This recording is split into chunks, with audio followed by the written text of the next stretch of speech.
Hello everyone, welcome to the India Climate Dialogues hosted by the City Climate Alliance at the National Institute of Urban Affairs. The India Climate Dialogue is an ongoing series of dialogues with our Alliance network partners, where together we attempt to create meaningful and actionable conversations. The topic that we're discussing today is capacity building for cities, from training to action. To give you all a background, the Paris Agreement acknowledged capacity building as a fundamental precondition to foster sustained coordination and enhanced coherence to enable climate mitigation and adaptation. But the area of capacity building still remains ambiguous. What kinds of capacities are required to enable climate and sustainable urban development transformation, and how to build effective capacities that translate into actions need more clarity. This becomes all the more accentuated when cities are challenged with addressing the pressing development needs. Increasingly, cities are at the crossroads of addressing the complexities of mitigating greenhouse gas emissions, adapting to climate change, and addressing the challenges of urbanization all at the same time.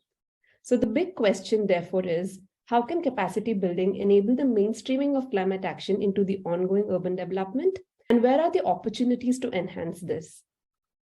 To discuss the topic, we have a panel of very interesting experts from the administration, implementation, and the academia background. Let me first introduce you Ms. V. Manjula, who's the Additional Chief Secretary, Government of Karnataka. She's also the Director General for the Administrative Training Institute, Mysore, and Commissioner for the Directorate of Urban Land Transport in Bangalore. Next, we have Mr. Sebastian Markat, who's the Advisor at GIZ India, and Ms. Namrata Damankar, who's the Associate Professor with the Development of Environment Architecture and Planning at BNCA Pune. I'm your moderator, Vaishnavi Shankar. I lead the training and capacity building vertical for the Climate Center for Cities at the National Institute of Urban Affairs. A very warm welcome to the speakers and for all those who've tuned in today. Let us begin the dialogue by understanding the capacity gaps in cities for applying a climate lens to reduce the climate risk and enhance resilience. And to address this, I would like to pose my first question to Ms. Manjula. Ma'am, since cities are at the forefront of dealing with the dual risk of urbanization and climate change, what are the key capacities that is experienced in the cities? Thank you, Vaishnavi. The first point I want to make is that cities are not homogeneous. There are metropolitan cities, there are small cities, there are medium-sized cities. The size and complexity of issues that they face is different. But there are certain common issues that plague all the cities. First and foremost is in all Indian cities, most of the Indian cities are not planned cities. So they grow organically. You always find a gap in infrastructure and services. At least the peripheral areas are mostly underserved, while central areas are better and so on. So to begin with, cities are grappling with ensuring proper infrastructure and proper services, because we need to understand the present level of challenges to also appreciate what are the additional challenges that they would they would face in the coming days. Now, to add to it, the resource base of most Indian urban local bodies is very thin. Now, their tax base is poor, the tax structure may be poor, or they don't collect the taxes on a regular basis. So they're totally dependent on governments for budgetary grants for developing infrastructure or developing services and so on. So this also leads to some sort of a vicious circle. As such, they're unable to employ, engage qualified manpower. So many urban local bodies are understaffed. They don't have qualified manpower. And the manpower that is there is traditionally trained to discharge normal functions of urban local bodies, like solid waste management and so on, so on and so forth, and not really trained to plan and implement initiatives keeping in mind the climate mitigation and adaptation that is needed. To just give you a few of the issues, a few of the gaps that I see. Number one, of course, is the fact that skills are lacking. They may have knowledge and awareness of climate change and the impacts, but the necessary skill that is needed to kind of plan some kind of measures for mitigation or adaptation, they are lacking. The other point is that they don't even have access to technical expertise. Now, in metropolitan cities, at least you have access to technical expertise. There are consultants and so on. But in small cities, they don't even have access to such kind of a technical expertise. That's one. The second issue is that probably there is no clarity of what they need to do in terms of, let's say, standard operational protocols and frameworks. And when they are not there, it is also difficult for them to act. That is the second capacity gap. Third is about data. I think most Indian cities are poor in, capturing data or kind of analyzing that. So the data is also not easily forthcoming. There are no data measurement, things that are there. See, we don't even know how much emissions are kind of created in a particular city. Then what are you planning for? You're generally planning for climate change mitigation, but you really don't have a particular or specific target. So the lack of data is also one of the issues that plague cities.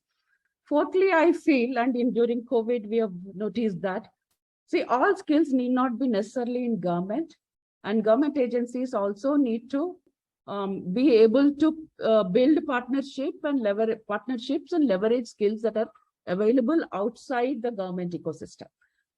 But many times that capacity to kind of identify the skills that are outside and be able to engage them or, kind of leverage them is also lacking. So these are some of the, capacity gaps that we see in the urban local bodies or Indian cities. Yeah.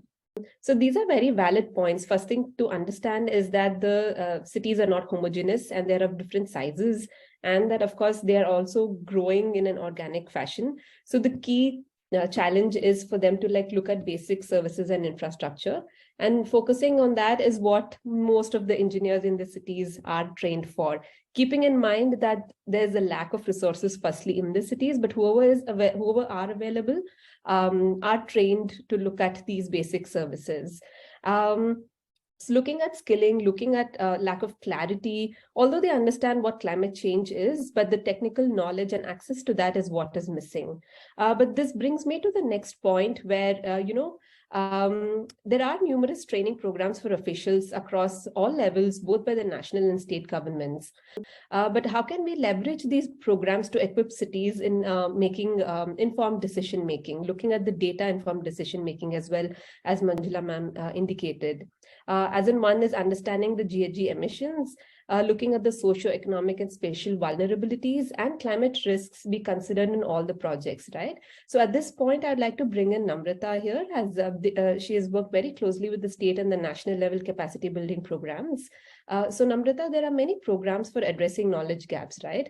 How can they handle cities to promote continuous learning and training that is cross-sectoral in nature and also holistic, specifically when we have to address climate change? Thank you for inviting me to be on this panel discussion. I thank NIUA and the Climate Cities Alliance for this. Yes, I mean, like I said, just to talk about the kind of trainings that we have done under the capacity building for government officials, the sort of success stories that we have had over the last 1.5 years is that we have managed to sort of train more than 120 town planners from the state of Maharashtra. But while training them or providing the capacity building with respect to climate change and all the modules that we looked at, one of the biggest gap I think we faced, or one of the biggest challenges we faced, was actually firstly identifying who really needs that training, because it was at large sort of floated as an open sort of modules to choose from. That sort of created a problem, saying that do we really need it? Secondly, I think the kind of town planners or the kind of departments that we sort of build capacities for were much smaller towns. So they came right from just for example Satara in Maharashtra. There was Alibag, so really very small upcoming towns. But the good point was that they actually are looking forward to taking up this training to actually make changes in their development plans or their regional plans, which are getting sort of formulated right now. But the problem on the other side is, the flip side is that, like I said, since they are unaware of even the basic things, this sort of training sort of when put to them, came as a sort of too sort of, what do we say, it was very intimidating. It's sort of more like a burden, saying that, okay, now this, we have to sort of put in even this layer of climate change, when actually they're dealing with much different issues right now in terms of water scarcity. They are looking at, other challenges. So that was, I think, one of the biggest gaps that I think we needed to, sort of first identify sort of who requires what kind of training programs. With respect to that, taking that forward, how do we actually look at continuous training? So once now we have trained this batch of, stakeholders, the problem is that there is no mechanism to actually look at this continuous development, right, of these stakeholders or these administrative bodies. So I think if we have this mechanism in place, and that too, instead of looking at, I mean, I feel that administrative bodies should look inside out. So the need for these trainings should ideally come from within the administration itself, rather than coming from outside in. I think that is what happened at this point of time, that there was NIUA, or there was some outside program, like you said, who sort of, facilitated the need for these trainings to be implemented. But rather than that, it should happen the reverse way, where the administrative itself demands for the kind of trainings that they require. So this inside out approach, I think, would really sort of help in streamlining this. And the last point that I would want to make with in terms of these programs, like you said, that are coming forward, the only problem with these programs that come, I feel they are very short term, in terms of their duration. So actually have a continuous mechanism like your in terms of training. I think these programs need to be of longer duration. And again, there has to be a continuous engagement with the administrative body, to actually leverage, to actually convert these climate, sort of capacity building to actually on ground action. Yeah, so those are my points. All right. Thanks, Namrata. I think bringing in another mechanism for ensuring that there's continuity, and the role of academia, of how they can play a major role in ensuring that continuity in training, is also something that you'd point out, I think, which is a very useful thing, because we need many stakeholders to come together to look at capacity building. It can't just be one entity providing the training per se. And I think the other point on overwhelming, right, because you specifically mentioned about smaller cities, and that it feels very challenging for them and overwhelming to look at many aspects that is beyond what they've been doing on a regular basis per se. So I think this is a very good point for me to bring in Sebastian here, because once the delivery hurdle is crossed, translating the learning into action is what becomes crucial. And I know GIZ India very recently has worked closely with 3 cities through the Climate Smart Cities project to bridge this particular gap, right? So Sebastian, a wide range of, top-down and bottom-up processes can deepen this climate knowledge that is required in cities. So to begin with, what are the challenges in translating the capacity building training into action that you've seen in these cities? Also from me, thanks a lot for organizing this very interesting roundtable discussion, and also having invited me. So thanks a lot for that. Actually, there are several different issues. What is challenging, why perhaps the action is not as intense or as visible as we would hope for during or after the capacity building, or during the trainings. So firstly, I think there are lots of other priorities. We have heard it already also with Ms. Manchula, and Namrata told it before. Lots of different important pressing issues the cities are having when it comes especially to the service delivery, where climate probably hasn't been that topic, that priority, that in the forefront for the last years and decades. Yeah? And now we realized that also in the Indian agenda, it is coming more and more. It is more and more important. It is more and more really in the forefront. Yeah. But when it comes to quick actions which sometimes required, I definitely think that there are sometimes also immediate, more pressing issues where the resources are going to, and of course also more direct visible impacts. Yeah. So this is why probably the whole climate topic is not dealt with as intensely. Officers might be then busy with other things, and probably also not directly sensitized. So and it's also not really institutionalized, so might be having trainings, but there's no proper review, monitoring mechanism, recap of the trainings, not too much follow-up, no refreshing courses many times offered. Yeah. The right audience, also this was said before, the right audience, we need to do the right trainings for the right people. This is also always very important. And we need to see that we get the ownership of that climate topic of everyone in the city administration, but at the society at all, to also hold probably the city administrations and everyone accountable.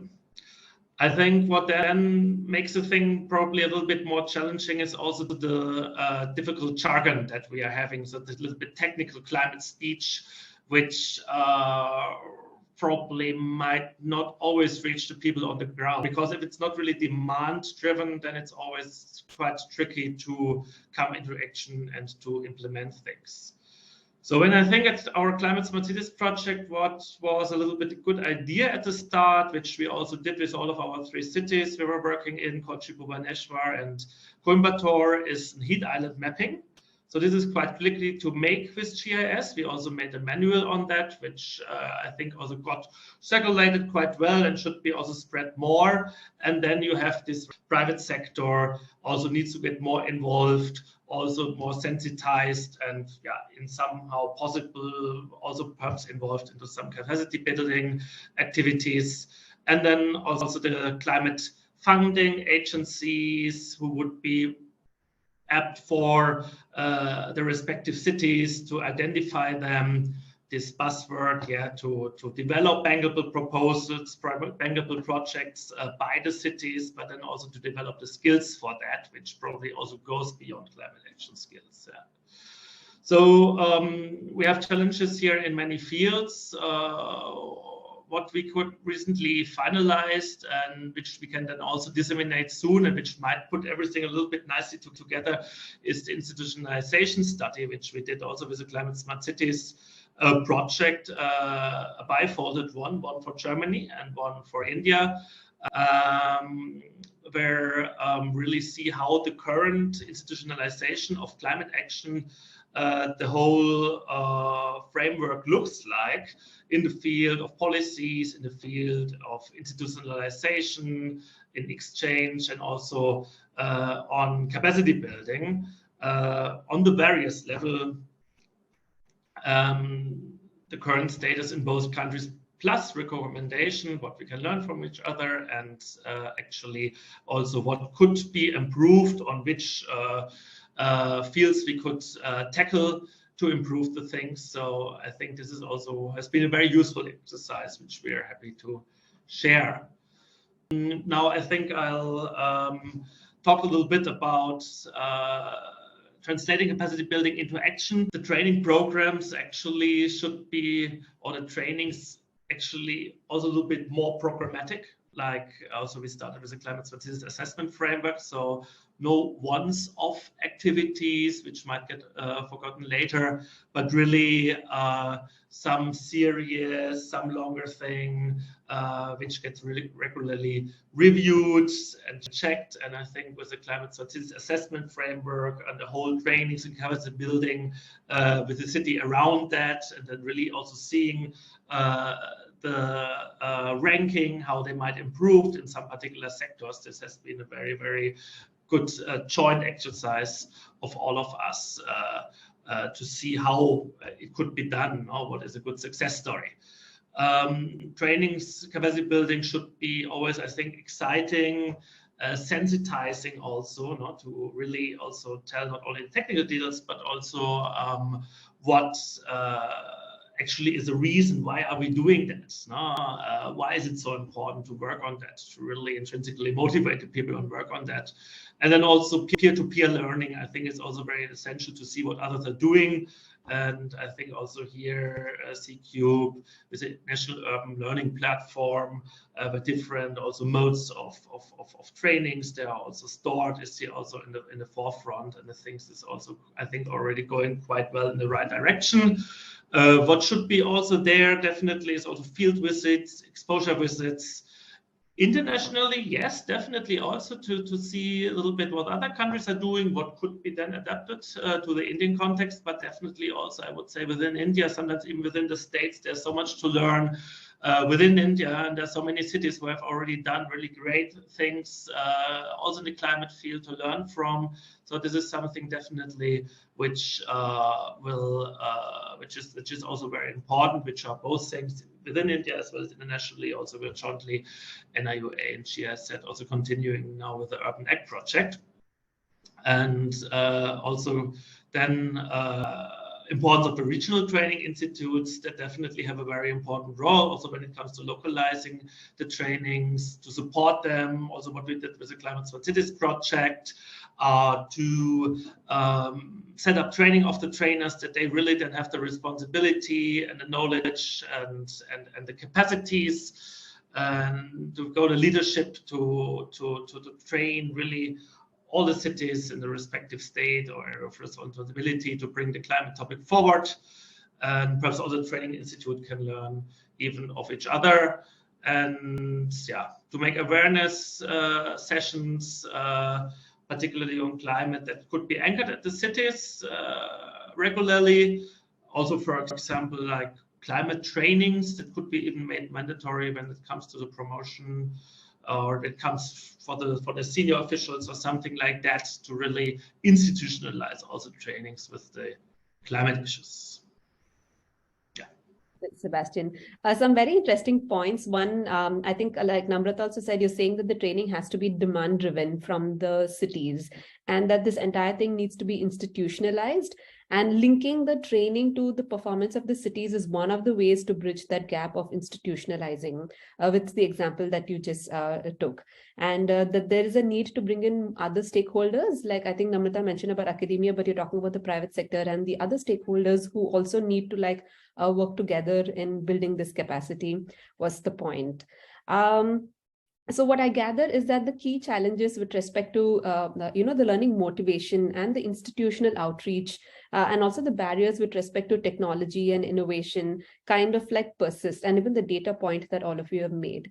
So let me come back to Manjula ma'am here to understand what are the training needs and climate aspirations that is emerging in our cities, and how can we address these gaps? And also some of the points that Sebastian made, ma'am, if you would like to reflect on that, I think that will also be very, very useful of how we can institutionalize this training to action. Thank you. The first comment I have is that, yes, it is good if training is demand driven, but many times the organizations may not perceive the need. So I don't see anything wrong in a training program being tailored from above, maybe from the national level or the state level, and is delivered with a particular goal or objective in mind. There are any number of such training programs we do, and that helps. For example, disaster management, though it is linked to climate change, over a period of time there has been strong institutionalizing. You have the national disaster management plan, you have state disaster management plan, city disaster management plan, and you have a whole lot of trainings, standards, protocols, and things like that, checklists, etc. So I feel sometimes somebody somewhere has to take the initiative and do the training. So that's one. The second point I wanted to mention is that, again, training also cannot be uniform, because we have different people. A person, let's say a municipal commissioner, his requirements may be different, and AE's requirements may be different. While all of them may need to have some understanding of the bigger picture, the kind of skills that they require will be totally different. So we need to, and in Government of India actually has a very good framework for training. They talk about roles, activities, and competencies. What is the role of a person? What kind of activities he does, in terms of performing that role, and what kind of competencies he or she requires. So that should be the basis, rather than doing the same training, same content, trying to kind of give it to everybody. So it has to be skill-based. It has to be need-based, and it has to really look at what kind of skills are required at what level. But I agree with the others in saying that this has to be continuous.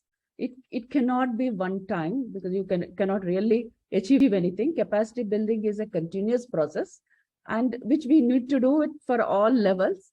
And it has to be accompanied by development of checklists, tools, etc. And the training should also kind of enable people to understand these tools and be able to use them, right? We recently did one leaders in climate change management training. It's still in a very, very initial stage, but it was done, one phase we had done. Where I would, the unique thing about that is it's a partnership. We had WRI, NIUA itself, and various organizations came forward. Their role was to build the material, the content, whether it is online or offline, write the case studies, bring the case studies and so on, and bring resource persons. And the ATI Administrative Training Institute's faculty got an exposure. They got trained in the process. They also kind of took some sessions, etc. So the content and methodology, everything was decided in a partnership between ATI, NIUA, WRI, and WRI and NIUA and others helped in putting this, the course together, and course was delivered by all together. So it was a good, there are certain learnings from that exercise also. We have learned certain things, and probably in the next cohort we'll be doing it better. But it was a good exercise. And it also kind of looked at what an adult learner requires. So many times we are learning, we are training people who are adults. So we can't really bring them and keep on giving only lectures, right? So we need to have some amount of knowledge is required. Sometimes they may not have the knowledge. So you can't really ask them to come together and discuss on something on which they don't have proper knowledge. So knowledge has to be imparted. But at the same time, we should also make them think, reflect, and so on. This climate change is not like it's something different, right? It is inbuilt into whatever we are doing. We are the cause, we are the effect. We like in a way, that way, right? So we are causing it and we are facing the impact of it. So we need to know where we are causing it, and we need to know how we can reduce the impact or effect. So I think a mixture of models is required to kind of ensure that the training, the people get skilled and trained. And we have many examples in our country where we have done that. Vaccination, COVID vaccination, doing it for 1 billion plus people is not an easy thing. And I think there are any number of developed countries which have not been able to achieve that in the time frame in which we have done. So this is possible because of that. You have from Government of India standard protocols, standard steps, what is needed to be done, and that knowledge kind of passed on from state to the various hospitals, etc., which led to kind of the training getting translated into action. So that's the point I wanted to make. And coming back to the requirements as such. So when you talk to the cities, and during this LCCM training also we have seen, most of the issues concern water, conserving water, and interestingly enough, if you're a bigger city, sometimes you are also faced with urban flooding. How do you kind of manage that? Waste continues to be an issue where most cities seems to be somewhat really concerned still. And then there are issues like, especially the congestion, the transport, where the transport emissions are the ones that really are the significantly they contribute to the overall, kind of GHG emissions. So not GHG per GHG plus also that particulate matter. So therefore, transport emissions and reducing these emissions, how do you do that is an issue that people are grappling with.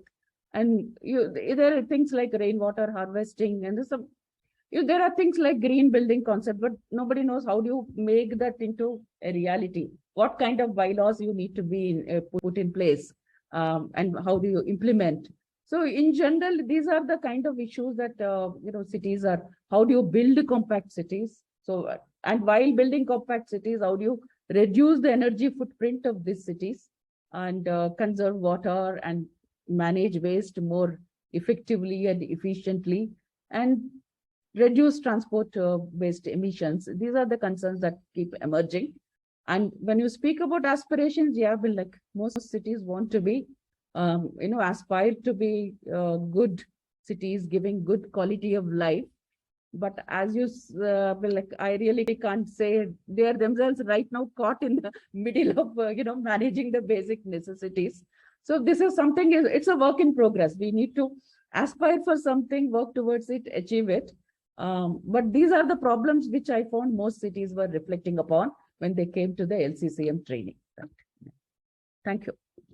All right. Thank you, ma'am. I think I'm going to take away the mantra that you mentioned about think and reflect, because it's not just about knowledge transfer, but you also have to make them think and reflect for them to address climate change. And I think the issues of water, waste, and mobility is something that we can at least initially start working with, because if that's the interest in the cities, then strengthening at least those sectors would really help in climate change adaptation per se. But I would also take the point that you mentioned that they may not have the perception of what kind of risks are there and what is it that they need.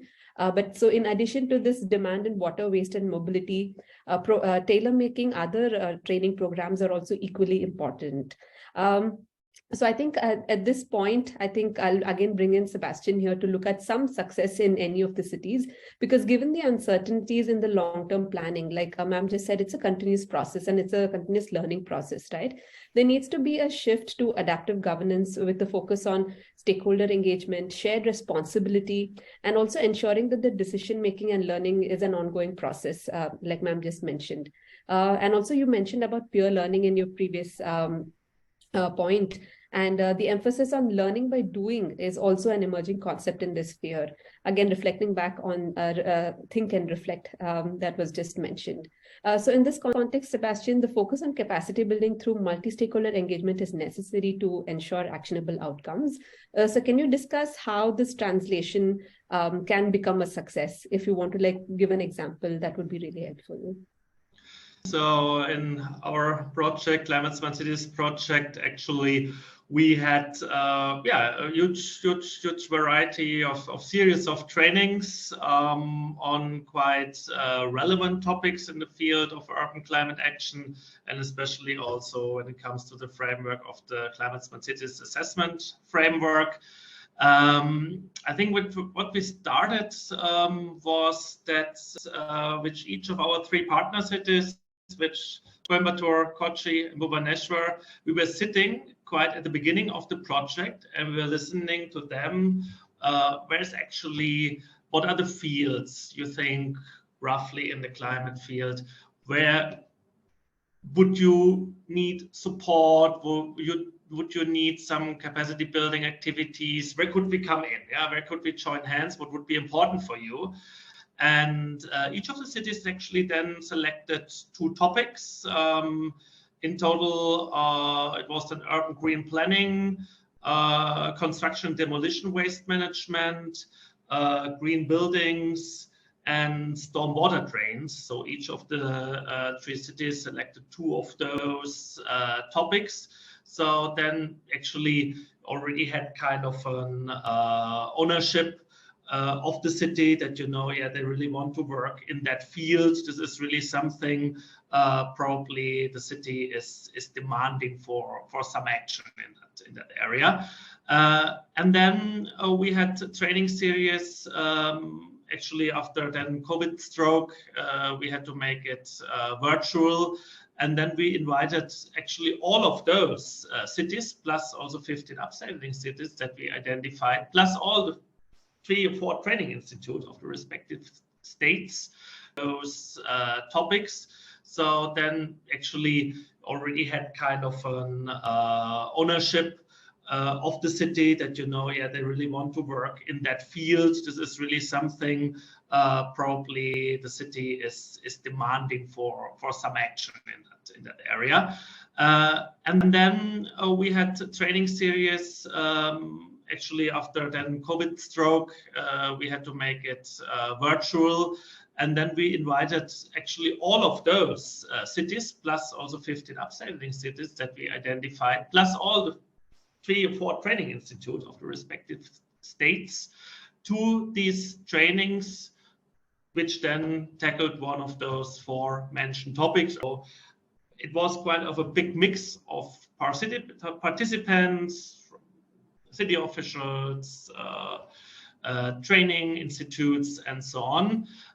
Plus 1 day was always added as a training of the trainer, no? Which then really ensured that the training institutes from the respective states got capacitated in this particular topic and can bring the trainings and capacitating forward in the respective states. Concrete success stories, I would say,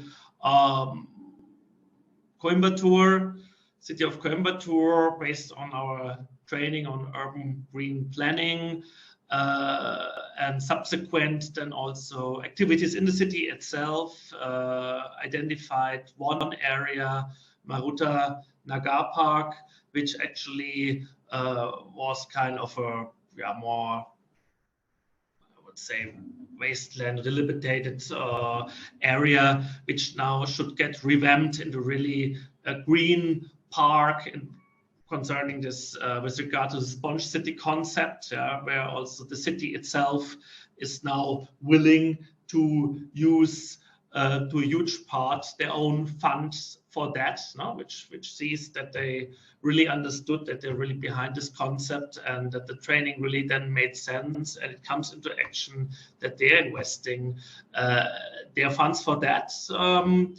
And another success story in Coimbatore is the Miyawaki forest concept. So there have been also like several dozens of areas of urban wasteland, which now is getting covered by urban forest, where also the Coimbatore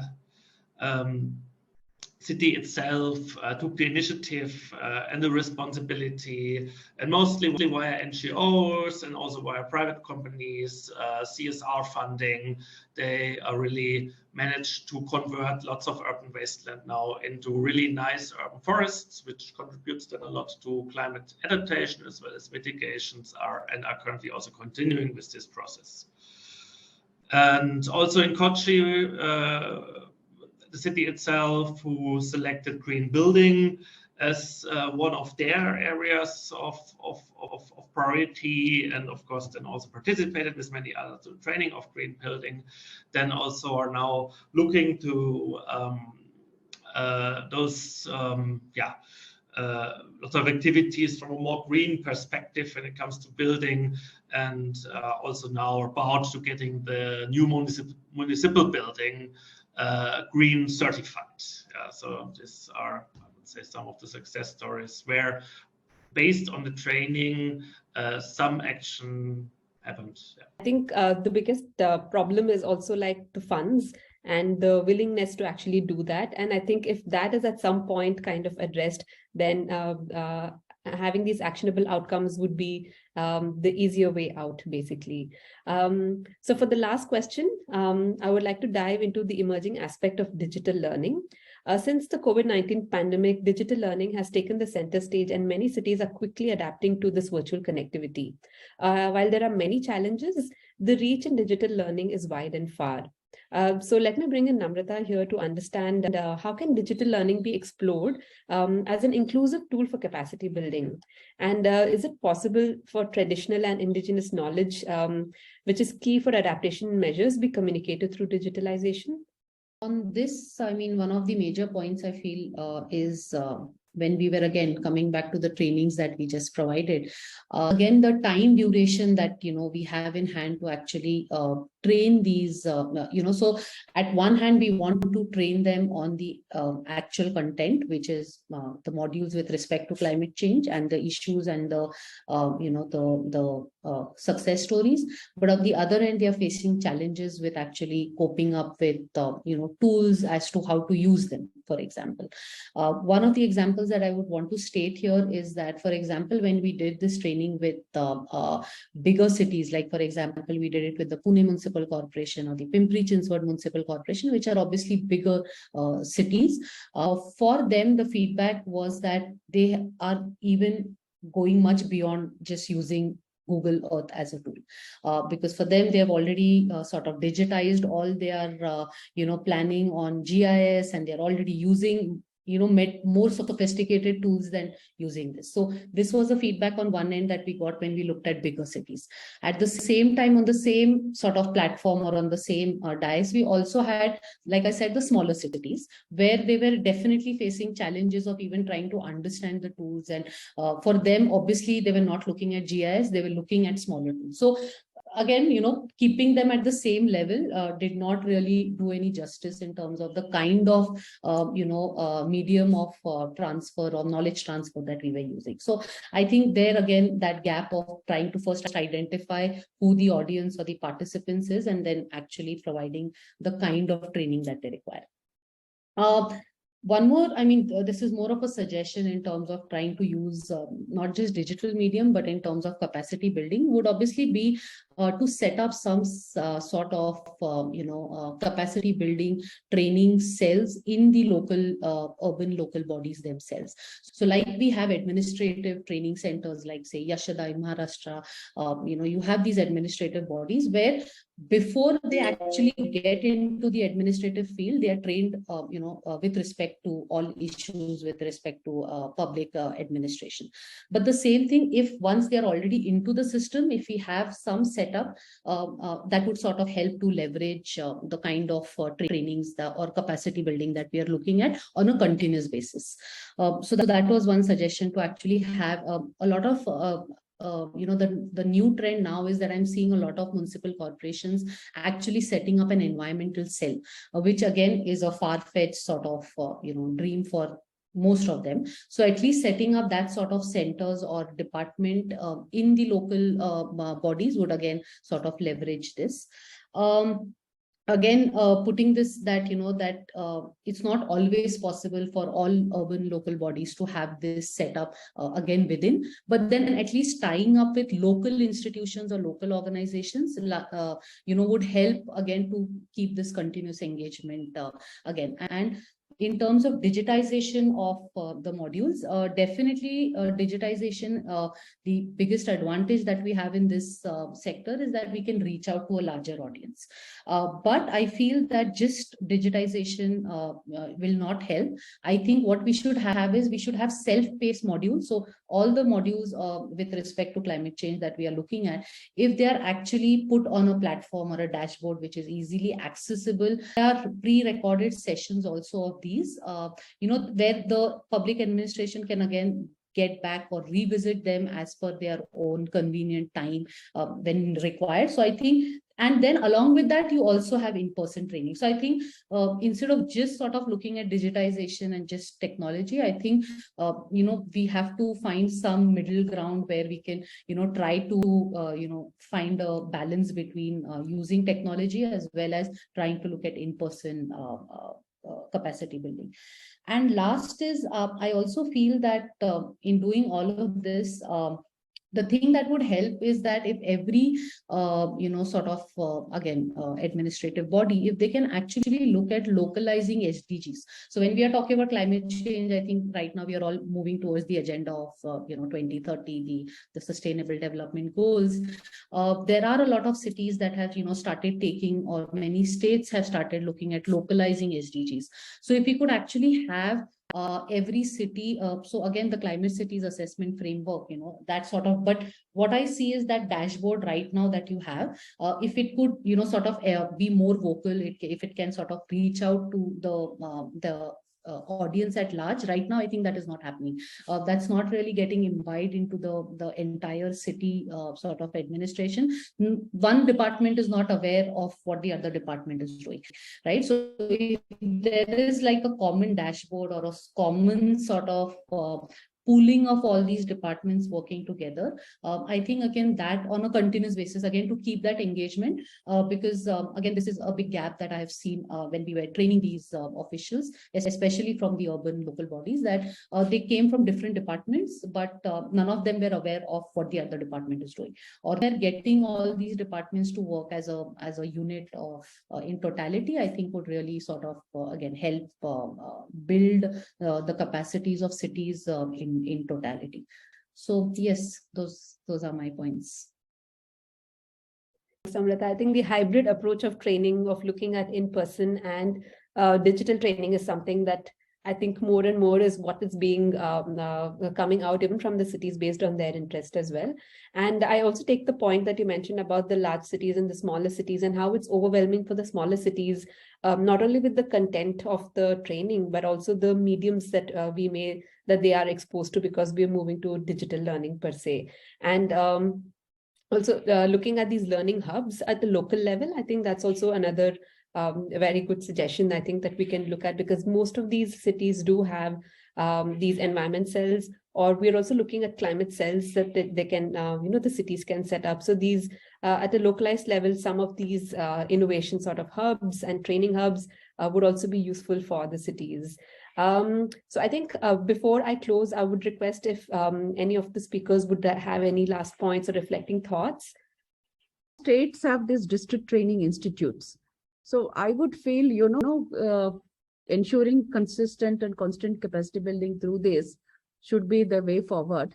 Because again, you put a cell in an urban local body as a climate cell, and you see, in a city, there are various stakeholders. So you need to train all of them together.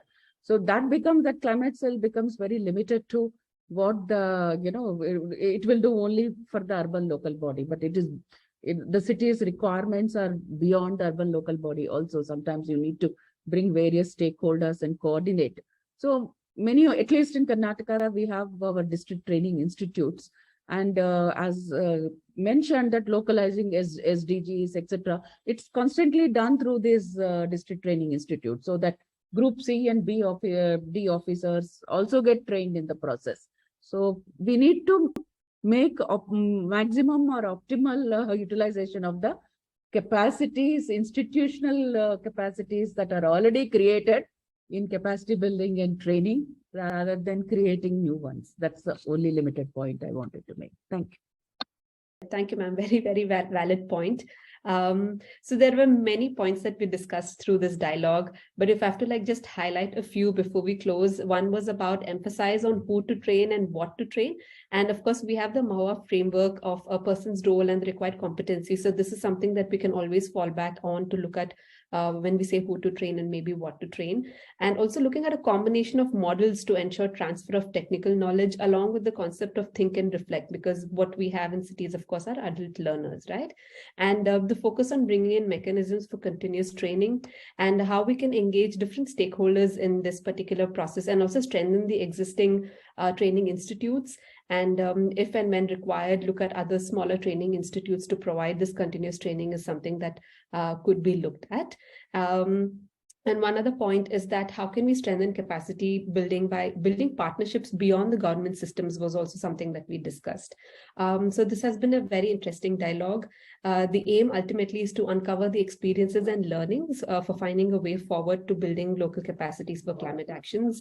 And this has been a very wonderful discussion. So with that, we have come to the end of today's discussion. I would like to thank all the panelists for being here and sharing your experience and expertise. And to all the viewers who have tuned in, do follow for more such interesting dialogues at the India Climate Dialogues. Thank you.